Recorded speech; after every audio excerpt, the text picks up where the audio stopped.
All right, let's go. It's I don't even.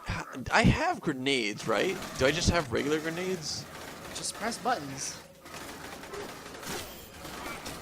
That's not the right button. Is it this? Yep.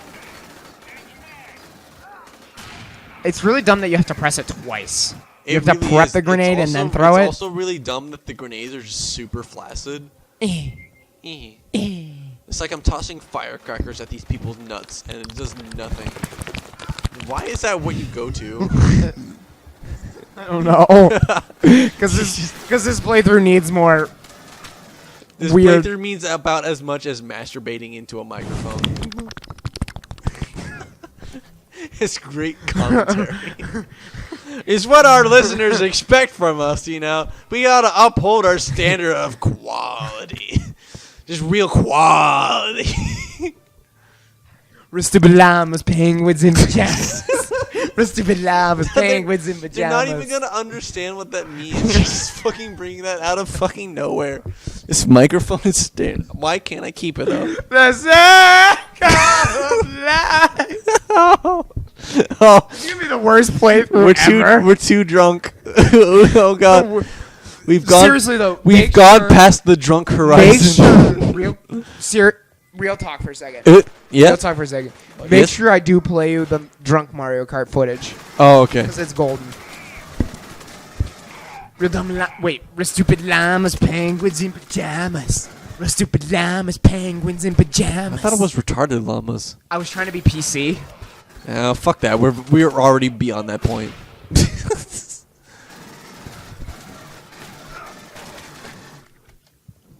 I could watch The Lion King right now. I could watch The Lion King. I don't. Did you ever see that really shitty 3D animated version of The Lion King?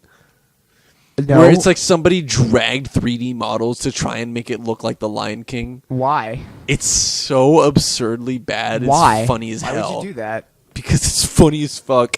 Like they stretch the models to try and make it look Did right. I tell you about my feelings about liking the global conglomerate that is Disney? I don't think you have actually. I mean, it's nothing more than the fact that I love their movies, but I hate loving their movies because of how much of a hold they have on the animated world. Yeah. Disney's in that really weird position where they make a lot of things that are really good, but a lot of the messages they make are specifically Western American centric. Exactly. And I actually talked about Yoakum with Yoakum with this about this.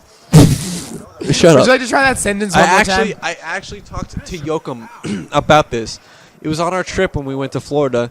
He's like, you know what? I actually really enjoyed a lot of what Disney does, and I really like the things that they make, and like the Is he an enemy? Why is he? I don't know, man. But like, I like the things that they make and the amusement parks that they have, just because they're really well done, and they're just really fun. Yeah, they're great overall. They're just great things. But then, like, most of their business practices are just so like maleficently evil to global relations, and like they're basically erasing other cultures through their cultural influence, and it's fucking terrible. But the things they make are just so qualitatively good that that's really weird. It's a really weird position. What I feel about Disney in my It's like I love the things they make, but I understand that the things they make are erasing cultures from the world and creating this really weird position where the things they make that are amazing are actually terrible. It's like Frozen's great, but it's a really Western-centric view of how relationships and power work in the world. Like fucking I had a class in last fall that talked about global media relations. And one of the guest lecturers we had actually talked about Disney, and about how their model for movies are basically follow. Jesus, look at that fucker leap. They follow the model of individualism is something that is good, but only within certain contexts. like you can have certain conflicts within a character, but like as long as they follow the Disney model, it's fine. Right. Like a certain type of individualism is good, and that's like the kind that is good, and it's a specifically American type of individualism. And like it's just a really weird position. Like I genuinely love the things that Disney makes, and I genuinely me too. like. I genuinely I want to watch Princess and the Frog now. I do need to actually see that. I've never actually seen. You've that. never seen Princess and the Frog? The only thing I've seen of fucking shit. Just get through this mission.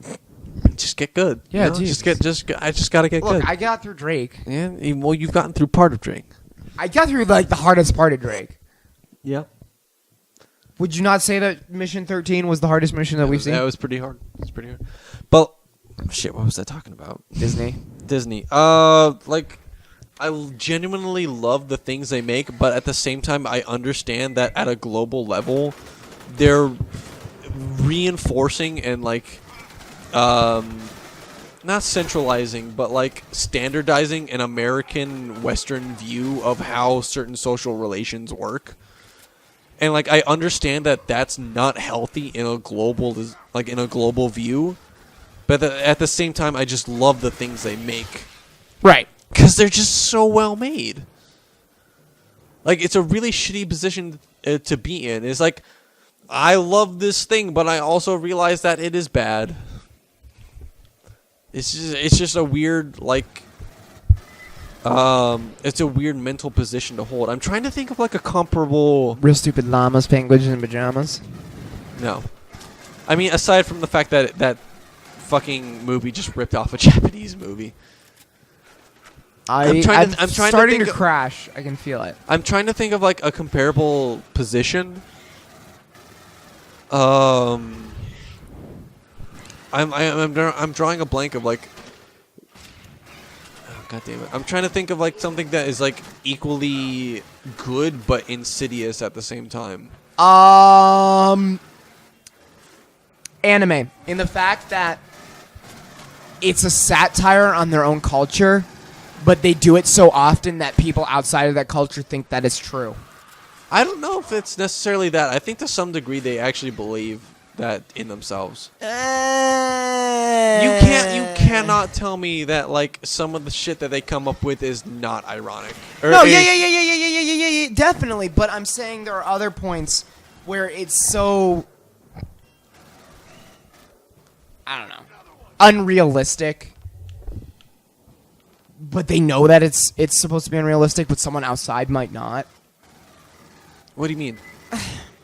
I have an idea of what I'm trying to say, but I can't really put it into words. Give me a second. Let me think. Okay. It's kind of a stretch, but hopefully, it gives you an idea of what I'm thinking of. Yeah. Yeah. Love. Okay. Mm-hmm.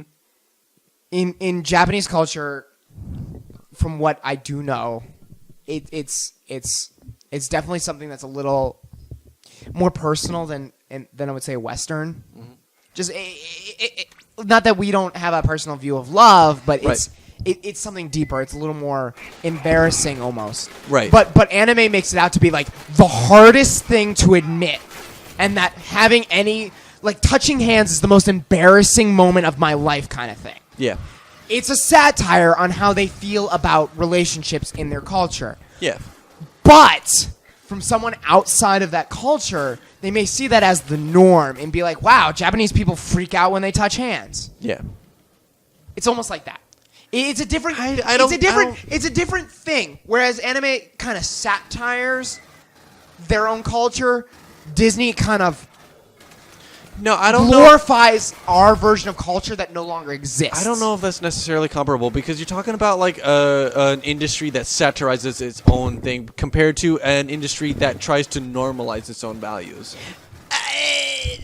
I compare them in just the extremes is what I mean. In the way they go about it. The satire that some animes do is very extreme, and the normalization that Disney tries to achieve is very extreme. That's all I mean. I guess it's going for two different conclusions in similar ways. I guess. I think it'd be more comparable to say, if you are going the anime route, fuck you with you fucking spitters. You're so goddamn annoying. I would say that if you're going to go with the anime comparison route, it'd be more comparable to something that tries to standardize the incredibly, like, overt fan servicey kind of route. Like, there's just so much proliferation of, like, making something in order to be in service of the fans rather than trying to make any sort of, like, point with it. Like, you know the video Me. Yeah. Yeah, that entire point of that video is a commentary on otaku culture.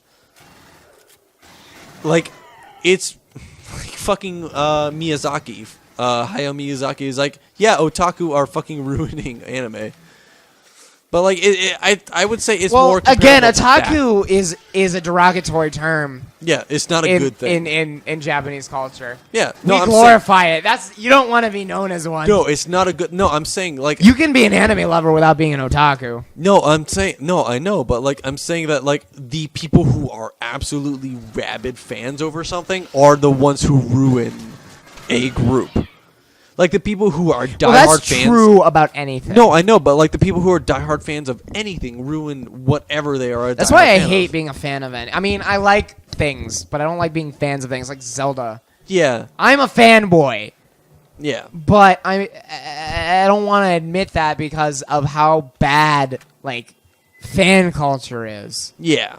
Because like, I'm not to the point where, I mean, I really like Zelda. I really like The Legend of Zelda, but I don't get to the point where that any change to the formula is like a cut against me personally. Yeah, because that's how fan bases are. It's like the people who complain about like character redesigns, right? And again, they take it as a personal cut against them. Yeah, there are Zelda games I do not like. Yeah, which is fair enough. Again, like any entry in the series is bound to have some people who don't like it. I don't take that as a cut against me.